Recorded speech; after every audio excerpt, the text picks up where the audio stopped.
Hello. It's hello. Hello. Hello? Hello there.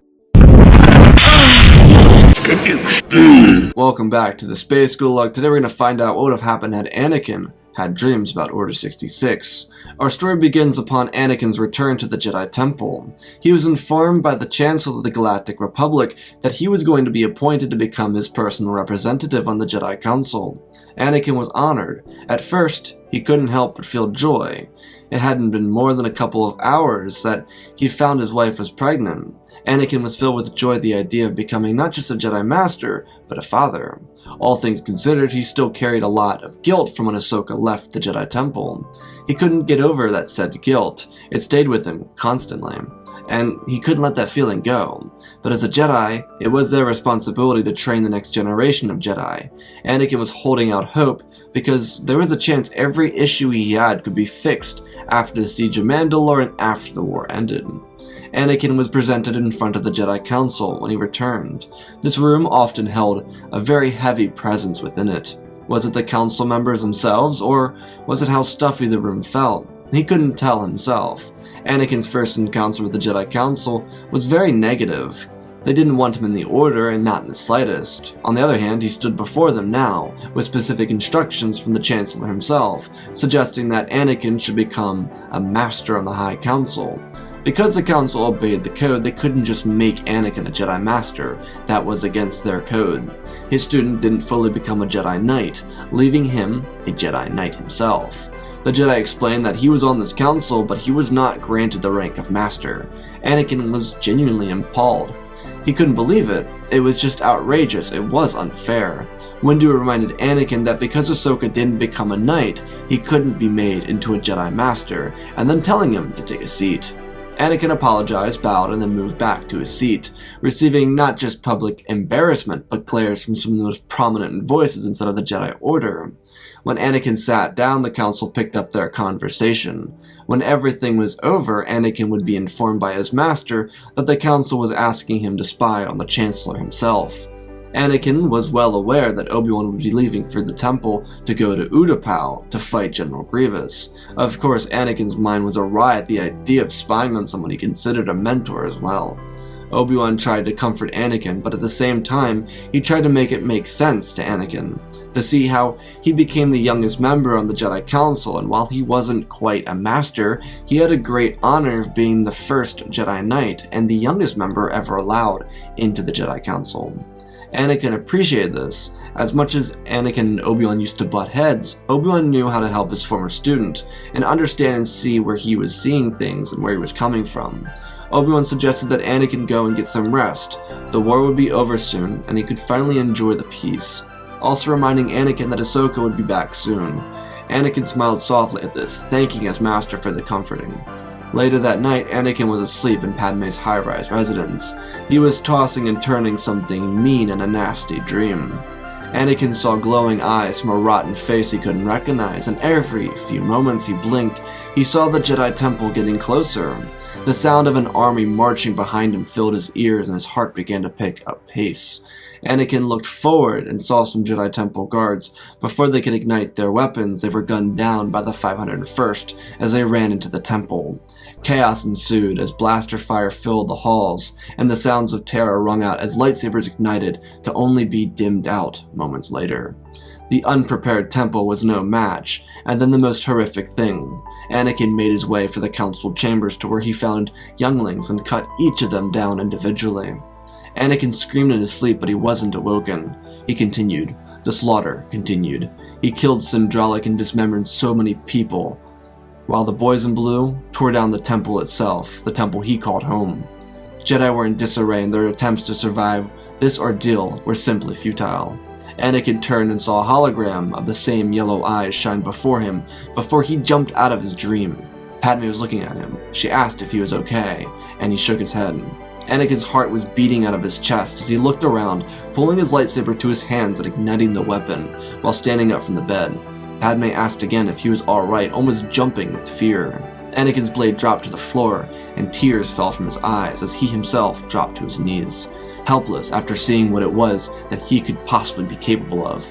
Anakin twisted his head around and looked at Padme as she rounded the bed, pulling him in as she hugged him. She rubbed his hair and asked what he dreamt about. Anakin told her he couldn't process what he dreamt about.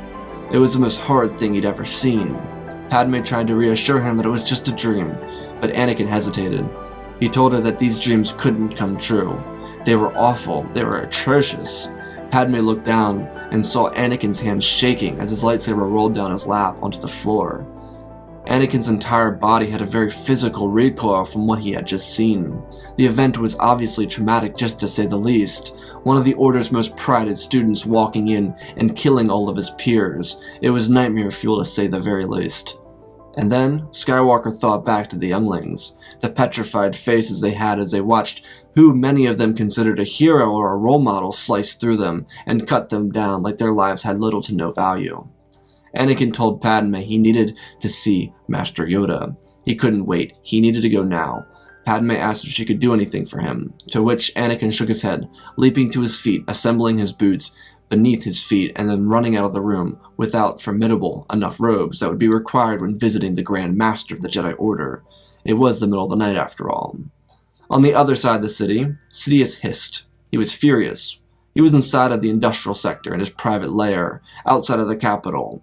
He was trying to corrupt Anakin's dreams or visions, but the Force had other intentions.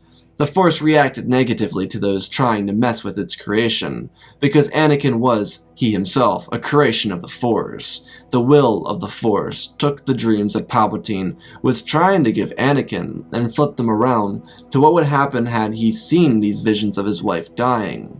While Anakin's reaction to seeing his wife dying would have caused the dream he had just had to happen, the Anakin walking into the Jedi Temple wouldn't have been Anakin Skywalker. The man who walked into the temple inside of the nightmare or the vision was Darth Vader. Not a different person, nor a personality disorder. Rather, it was a culmination of manipulation, pain, suffering, and fear that would cause such a genuine being such as Anakin Skywalker to fall down such a dark path. Sidious clearly hadn't learned from Plagueis that one does not simply manipulate the Force. Because the Force is the power of the galaxy, it binds everything together, and if someone is willing to attempt to break the balance and disrupt the power of the Force, then the Force will respond adequately. Now the Force hadn't guaranteed a happy ending, surely. Anakin could still march down onto the temple and kill every single Jedi inside, but the Force wouldn't stand for being messed with. Everything was by the will of the Force. And now the Force traveled through Skywalker as he decided his own fate, as did those around him. Anakin was brought into the galaxy to obtain balance for the Force. It was up to him if he would simply do so. When Anakin arrived at the temple, he ran in, speeding past the few night owls that still existed in the temple, passing by them as he closed in on Master Yoda's personal room. As a general rule, someone didn't just interrupt the Grand Master while he or she was sleeping. It was a respect thing, but Yoda was the Grand Master, and his job was to be there when someone needed him. Anakin rung Yoda's door, and the aging Grand Master made his way to the door and opened it eventually after a couple of minutes of attempting to get up and get over to the door. Anakin apologized profusely for awaking Yoda so early in the morning. Yoda didn't have an issue with it, as he gestured for Anakin to come in, noticing that Anakin had half a robe on. It had to be something important if Anakin didn't dress up and was in such a rush to get here. Yoda asked Anakin what happened. Anakin told Yoda that he had visions or nightmares of some sort, but they were horrific. Yoda told Anakin that dreams come and go, but the look in Anakin's eyes suggested that it was something much grander. Yoda asked Anakin to come before him. Anakin did as he knelt in front of Yoda's little seat. Yoda placed his hand on Anakin's shoulder, and he was transported into the same chaos that Anakin had seen. Yoda couldn't believe it. This was horrendous, but Yoda had similar visions before. He had the same visions during his own journeys. Maybe Yoda could be more of an assistance that Anakin would have never assumed would be. Yoda exited the dream after seeing everything, telling Anakin that if it was the will of the Force, then the Jedi should be steadfast. Yoda informed Anakin that he too had these visions before, and he was able to deal with them properly. Yoda told Skywalker that he would help him get through this by showing him how he did. Yoda had horrific visions of the ending of the Clone Wars. Yoda continued saying that the Dark Lord of the Sith knew the war was coming to an end as well. The chances are that the Sith Lord did this to him, in a way to give him false sense of hope, or was it in fact the Sith Lord believed he could manipulate Anakin into doing these atrocities? Yoda's previous visions included the Jedi fighting the clones and a separate one of the Jedi dying on the floors of the Jedi Temple itself. Yoda had the responsibility to be here on Coruscant. Now he couldn't leave, being that he was requested to go to Kashyyyk. He couldn't leave Anakin because what he needed to teach Skywalker wouldn't take hours. It would take days to weeks. Consistent counseling. Because it wasn't simple communication to communicate with the dead. But Yoda believed that. Now, after Anakin's visions, that he was ready to learn how to communicate with Master Qui-Gon Jinn. Yoda asked Anakin if he remembered Jinn, to which Anakin nodded his head, confusedly, wondering what Qui-Gon had to do with any of this. Yoda informed Anakin that he was able to communicate with Qui-Gon Jinn. He informed Anakin that the Force was extremely powerful, and Qui-Gon had a greater understanding than anyone else did. Qui-Gon was able to access the living from the netherworld of the Force, giving insight to those who needed it. Yoda told Anakin to get some rest for the night, and in the morning, after the council reconvenes, the two of them would discuss it in further detail. Anakin nodded his head. He didn't head back to his quarters. Instead, he went home and explained some of what happened to Padme. The shock in her face was obviously noticeable. She was rather worried for her husband, but Anakin assured her that Master Yoda would help him, especially since Obi-Wan was heading to Utapau to kill General Grievous. In the morning, the Jedi Council would gather up, and Grand Master Yoda informed the Council that he couldn't travel to Kashyyyk to assist the Wookiees. It was really fortunate timing for Anakin. Yoda was set to leave during the afternoon. Yoda informed the Council that he and Skywalker had some important work they could only accomplish together. Yoda continued saying that he believed that the two of them were to depart for Kashyyyk, it would only distress on the situation more. Yoda apologized for backing out of the campaign, but he couldn't leave the Jedi Temple at the moment. The Council had no issue with it, being that Saesee Tiin, Ag, and Kolar immediately volunteered to go to Kashyyyk and support the Wookiees instead. Yoda appreciated their quick response. The Jedi around the room were extremely interested in what Yoda or Skywalker were working on, but it was none of their business. The rest of the session continued without any major developments. All that was noted was that Kenobi was now on Utapau, sneaking around, getting ready to fight General Grievous. After the meeting, Yoda and Anakin went back to his room and began talking about the Force and its many possibilities. There was so much that Anakin didn't yet understand about the Force, and Yoda was going to firstly teach Anakin how to communicate with Qui-Gon Jinn. Because even if something tragic did occur, then Anakin would always have the guide he needed to stay safe. Qui-Gon would always be able to give Anakin the path forward if he believed that Skywalker needed the guidance. Anakin listened closely throughout the entire session. The two of them would spend most of the entire day together, and then Yoda would inform Anakin that he was off of his assignment to spy out the Chancellor. Anakin asked why, and Yoda responded telling him that he wasn't allowed to leave the Jedi Temple for the rest of the war. Anakin asked why for clarifications, not in a rebellious manner, but out of curiosity, to which Yoda informed Anakin that he wanted him safe. Of course, Yoda had an other idea, and it was believed that Palpatine was to be the Sith Lord. There were billions of possibilities for who could be the Sith Lord, but as the war came closer to ending, the Council became very wary of the Chancellor's behavior, and how he turned from a politician into almost an aristocrat. They were especially on his back because of the whole interfering in Jedi business. Yoda kept that information about this to himself, and he also kept Anakin's training secret to the rest of the Council. But he informed Mace Windu that Skywalker was to stay inside the temple until the war was over. No exceptions. Several hours would pass. Anakin and several other Jedi were inside of the communications room when word came in from Commander Cody that General Kenobi had engaged General Grievous. Anakin was a bit on edge. Windu looked at Anakin, and then back over to another Jedi in the room and requested that Kit Fisto inform the Chancellor that Kenobi engaged General Grievous. Anakin stayed silent as Kit Fisto left the room. Another call came in a moment later, one from Mandalore. It was Ahsoka. She was calling to inform the Jedi that she had captured Darth Maul. Anakin was extremely relieved. Well, the thoughts of killing every single Jedi sat in his mind predominantly. To hear that his apprentice was safe made him extremely happy and even relaxed him a lot. Ahsoka noticed Anakin and thought back to what Maul had said in the throne room. As the council thanked her for capturing Maul, Yoda asked what it was that was on Ahsoka's mind. She paused for a second and then she said Maul was on something.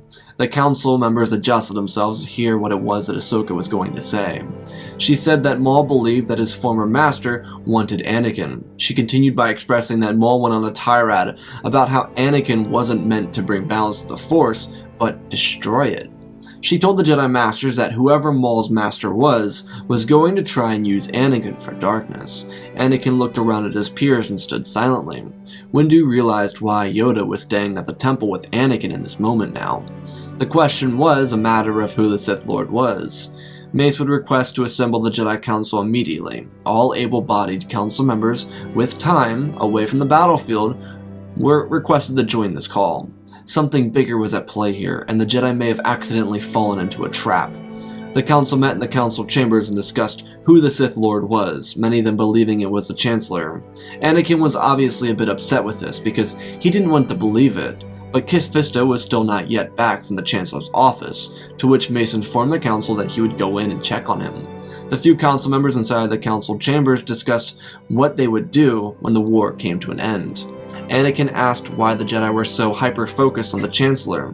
While he was rather upset that the Chancellor was being targeted, it was a genuine, curious manner. He just wanted to understand why, because from Anakin's perception, the Chancellor was a good man. The Jedi expressed that he had control of the Senate and the courts, and he was just too powerful in a democracy. He pushed for more power throughout the entire war, and he was more of an aristocrat now than just a politician. Anakin suggested that him having more power in the war brought the war closer to ending, and while yes, this was statistically true, it was far too much power for any one individual to have in a democratic system. Anakin understood and continued to listen. They discussed for about an hour until the sounds of blaster fire filled the halls. The Jedi jumped from their seats. The three inside the temple were Anakin, Shaak Ti, and Master Yoda. It sounded like the temple was under attack. Anakin and Yoda got into the elevator with Shaak Ti right behind them, and when the doors opened they saw the 501st marching in, guns ablaze. Anakin and Yoda ignited their lightsabers, as did Shaak Ti. Yoda looked at Anakin to make sure he was still with him. In this moment he realized that his attempts to stop fate from happening ended up causing them to happen. One who tries to control their own fate tends to force it to happen. Everything clicked for Master Yoda. Before he could do anything, Anakin stepped in front of him and ricocheted a blaster bolt back into one of the clones. Anakin asked Yoda what they do. Yoda leapt forward. They needed to counterstrike. The clones had a strong advantage and the Jedi needed to defend their ground. Luckily, it was still daytime and most of the Jedi Masters and Knights inside the temple were still awake. Shaak Ti told the Masters they needed to make safe way for the younglings and Padawans to escape to the Jedi archives. Chances are Jakar Sanu and Master Sunube were already on top of everything inside the archives. Anakin agreed, as he, Yoda, and Shaak Ti ran forward to combat the 501st. This unit of clones wasn't just elite, they were one of the best inside the Grand Army of the Republic. It was weird too. They naturally hunted down Jedi as if they'd been trained to do it. The clones paired off into groups of 4 or 5 men and gunned down singular Jedi. The Jedi didn't stand a chance. The Temple Guards did, but most of the rest of the Jedi didn't really hold up too well against this. Skywalker and Yoda split up. Shaak Ti followed the Grand Master. Anakin went off to go and find Master Sindralik. He was the master in charge of defending the temple, and since he was so skilled with both a lightsaber and the Force, the chances of the clones hunting him down and killing him were extremely unlikely. Skywalker cut down his own men as he ran around the corner. It broke his heart, but right now he was reacting on instinct. The Jedi Temple was his home, and he had no real convincing argument to not defend it. I mean, seriously, was he going to challenge Yoda or Shaak Ti in the council chambers? I don't think so. Yoda and Shaak Ti got down a corridor and found a group of Jedi defending a small cradle. Inside of it was Grogu. Yoda told the 3 Jedi to take Grogu to the archives. They would stay here and fight back the clones to cover them. Shaak Ti and Yoda used the hallway to their advantage, instead of standing in the middle of the hallway like fish in a barrel. They bounced from wall to wall using very thin pillars as defense to keep themselves safe from the clones. It worked especially well. As Yoda got behind one of the pillars, he turned around and whipped his lightsaber around the corner, gutting a few clones and dismembering a couple others. Commander Appa was in the same hallway, backing up his troops as he pushed them forward. being their rallying cry, as it were. Shaak-Ti nodded to Yoda as he pulled his lightsaber back. The two of them rounded the corner and leapt forward, cutting through the clones, trying to be as merciful as they could, killing them all in one blow, without giving them too much of a painful death. As much as splitting up in groups of 4 or 5 worked for the clones, they were missing one incredibly important ally: Darth Vader. Without Vader, their chances of pulling off a successful victory were very slim, but at the moment, because of their surprise attack, the Jedi numbers were dwindling. Because of the Council members assisting the fight, the Jedi morale was picking back up. With the Jedi Temple guards following Sindralek into battle, everything seemed like it could be saved. Down a hallway, a couple of Padawans stood their ground. Gungi, Zat, Daisha, and Mira deflected blaster bolts back at the clones. The Wookiee Jedi stood in front of his peers, blocking shots as a thermal detonator exploded right in front of him, throwing him from his feet. Daisha, Zat, and Mira stepped forward to cover him. It seemed as if he was just knocked out, but maybe he was dead. Dozens of clones poured into the hall. Zat was the first to go, as his lightsaber tumbled from his hand and he fell lifelessly to the ground. The clones pushed in further. Mira and Desha moved into an offensive attack, trying to use their lightsabers to their advantage, but this would be nothing but futile for them, and the clones gunned them down too, mercilessly. From the corner of one of the clones' visors, he saw a familiar face in the robes of the Jedi General. Skywalker swung his blade through the clone before spinning around and slashing through the lot of them. The clones tried to hold their own, but Anakin was too quick and too powerful. It hurt to be on the receiving end of their Jedi General. Skywalker turned over and saw the dead Padawans. It was like in his vision. He didn't see Gungi moving. Anakin thought he was dead. Instead, he was just knocked out by the blast. Anakin turned. He saw an elegant Jedi Knight running down the halls. Her blonde hair flowed as she noticed the Chosen One in front of her. Anakin didn't know her name, but Natabra ran up to him and said that the clones were finally being pushed back. Anakin nodded his head. Natabra told Anakin that Sindralek and the Temple Guards were. Before she could finish the line, she was domed from down the hall. Anakin turned to see 20 more of his men coming for him. Anakin reached out to grab Natabra before realizing that instead of being wounded, she was dead. Skywalker ran behind a pillar as the blaster fire rained in on his position. Anakin saw a thermal detonator come down the hallway. Not just 1, 2, 3, 4, 5. Anakin jumped back, turned towards his men, and then used the Force to propel all the thermal detonators back at them. Anakin was clipped in the shoulder by one of his men before all the detonators exploded in front of them, killing all of them and wounding the very, very unlucky survivors. Anakin looked over angrily after looking at the blaster bolt on his shoulder. He loved them when they were on his side, but he understood why they were always selected for the most difficult missions.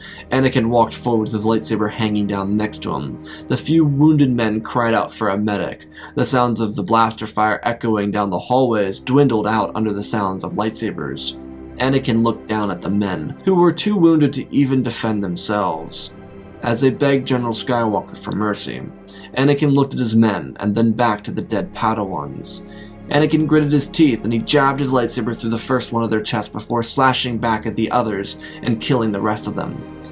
While the Jedi Temple was able to hold, it wasn't as successful as they would have liked. There were thousands dead, Jedi clones. As for the survivors, there were no more than a couple hundred, only a couple dozen of them being able-bodied Jedi.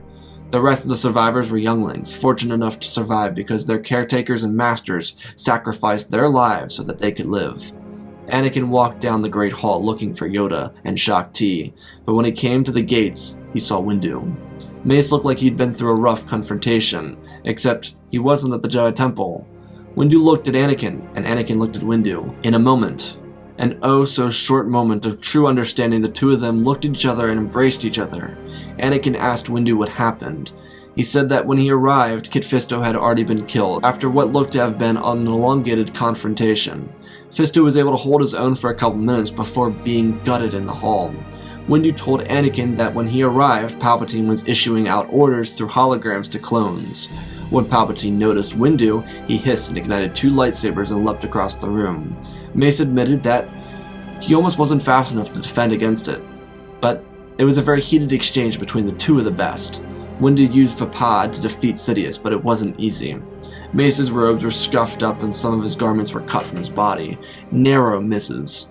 Windu was able to kill the Sith Lord, and when he tried to contact the temple, all the communications were down. and from there, he was able to deduce that something had happened. Before he could escape, the Coruscant guard was breathing down his neck and he had to fight them off. Windu was able to escape the Senate building, but he struggled to get back to the temple until it was too late. Yoda and Shakti too survived the purge of the Order, and the 4 council members ordered Zindralek and the remaining team to gather up the remaining Jedi and head for Polis Massa. Anakin asked why they were heading towards Polis Massa, to which Windu told him that it was one of 3 locations the Jedi had agreed to go to in case the temple fell. The other 2 were Dantooine and Tython. The Jedi would disperse and go into hiding. The next several months would reveal tons of information. Firstly, Maul was killed aboard the Venator that was transporting him to Coruscant. Ahsoka was fortunate enough to survive without crashing the ship out of hyperspace. There were few Jedi Masters who survived the Purge. Obi-Wan was fortunate enough to be one of them. Padme would become a voice for the Jedi, having been a voice for peace throughout the war. With the war over, the Senate would try and figure out if Order 66 was a feasible plan or even necessary. Because Palpatine didn't promote himself to Emperor, the Galactic Republic was able to uphold democracy. Padme also gave birth to her children, which were being taken care of by R2-D2 and C-3PO. Anakin was able to see them over holograms, and his heart was filled with happiness. He would keep this a secret from the rest of the Order, of course. The remaining council members would make Anakin a Jedi Master for his efforts to protect the Jedi Temple. Eventually, all the wrongs would be made right. The Separatist leaders would be convicted for crimes against the galaxy and sent to the Space Gulag. The Jedi wouldn't return to Coruscant, but Order 66 would be revoked, because after all, they were generals in a war that was simply put a proxy war to give Palpatine even more power. Something that took convincing the Kaminoans of coughing up, and a whole charade of information from many different sources. The galaxy in the end would be able to rejoice in peace after 3 years of the Clone Wars. The clones would be integrated into society's blue-collar workers for the most part, and for Anakin Skywalker, after getting over the traumatic nightmares of Order 66, he'd finally be able to achieve the happiness he was always worthy of receiving, in a galaxy free from not just the Sith, but full of peace and harmony. And that, ladies and gentlemen, is our story. Special thanks to Benjamin Wells, Jonathan, Pimp Daddy Bane, Icy Raptor, Paula Madman, Studios, Anakin003, and Gore for supporting the channel on our Patreon. 2,000 likes on this next video. I don't know what's coming next. Want to see what else? Let me know about it in the comments. Want to do crossover? Check out Twitch, community, Discord, and Patreon. Support me in other ways. I'm going to play part of what I did for my final in the background just for this part, so you guys can hear what I was working on while I talk about how you win a free lightsaber. Go down below. There's a doc. You click on the doc. The doc is a doc. You write your name on the doc. That's all you have to do. And subscribe. Giving away 3 lightsabers. 50,000 subscribers. Don't pay attention to the loser in the comment section. He is a loser. Let's talk about our story. So first of all, thanks for all the warm regards for graduation. I very much do appreciate your support. It's been one hell of a morale boost. It's hard writing stories and songs at the same time. I know some of you guys said take a break, but I'm on that grind. You know I have to keep doing it. I just can't not. You know, I love you all. I mean, how could I not? You know. So first things first. Let's talk about the butterfly effect. So the butterfly effect, obviously, in the story is you change one thing and a whole bunch of things. Like, you move a chair by an inch and, like, the next thing you know, like, water is actually fire. I don't know. Something crazy like that. So the battle between, or like, it's like, for example, the outcome of Maul, the battle between Windu and Sidious and Kit Fisto and Sidious, all that stuff, essentially is set off because everything happens earlier. So while Order 66 happens at night, everything happens earlier. So do with that what you will. You can take that into account for, hey, maybe Plo Koon survived. Hey, maybe Aayla Secura survived. Hey, maybe Ki-Adi-Mundi didn't get gunned down the street like a pleb. It's up to you to decide. And that's what I wanted it to be. Have fun with that. Obviously, I kind of did a mean thing. I know some of you guys like some of my original characters, and I killed all 3 of them.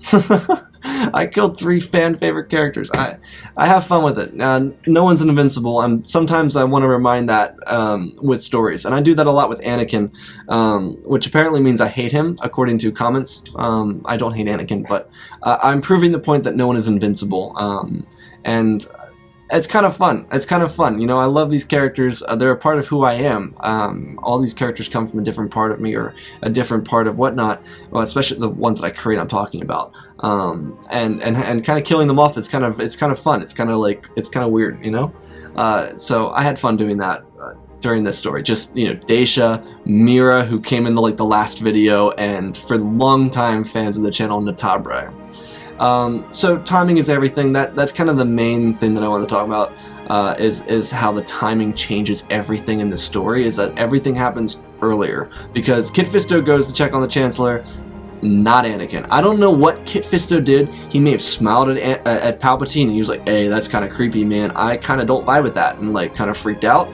I don't know, but main point is Kit Fisto held his own for long enough, just not forever, because Palpatine is Palpatine. Now, I am suggesting that Kit Fisto can hold his own against Palpatine, just not forever. The hug. Let's talk about the hug. The hug at the end of this. It's a reflection of having experienced traumatic events with other people. That is what that moment represents, right? It's a moment of two people that don't necessarily get along, and that's something that we talked about in the last video, especially because it was Mace Windu training Anakin. But the idea of these two characters that we know don't get along, but because they both experience the same traumatic event, whether Windu was in the temple or not, he can still see it. He can still see everything that happened, and he's gonna be like, oh my gosh. So having that moment, like that genuine human moment, I felt was very necessary for the story. It might not be the most Jedi thing, but it's a human reaction, right? And both Windu and Anakin are humans, right? And I think that's a more human reaction. And even though they're Jedi, I think that's still a very Jedi reaction. That we both went through the same thing. We kind of both like had a holy crap moment. And yeah. So the next thing I want to talk about regarding this story and many other stories that I've done, the Chosen One and balancing the Force doesn't always mean the same thing in stories. I always change it up because I can't write by the same rules. I just can't. It gets boring, okay? We've done, what, 120 what-ifs on this channel alone? Imagine how boring it would be if I tried to hit the same premise every video. It would get boring, it just would. So I changed the concept of what the Chosen One means and what balance in the Force means. And this one I kind of went more for genuine balance, where the Sith are gone and there's very few Jedi left in the galaxy. Maybe less, little bit less than 1,000 at the very most, and that's at the very most. And as for the Chosen One, he doesn't kill Palpatine. He doesn't, and that's okay. He doesn't have to be, you know, this god character. I know Anakin is a main character of Star Wars, but he doesn't always have to be this god character. He doesn't always have to finish off Palpatine. And that's kind of what I wanted to focus on here. I wanted to focus on the story of Anakin in this story without focusing on Palpatine and allowing that battle between lightsabers kind of take away from the greater story inside the temple. So anyways, I hope you all enjoyed the story as always. Thank you for your continuous support. It really helped me through final season, so I appreciate you all. You guys, I love you all so much. Thank you all so much. I love you all. Spread the love. Always remember, my friends, may the Force be with you.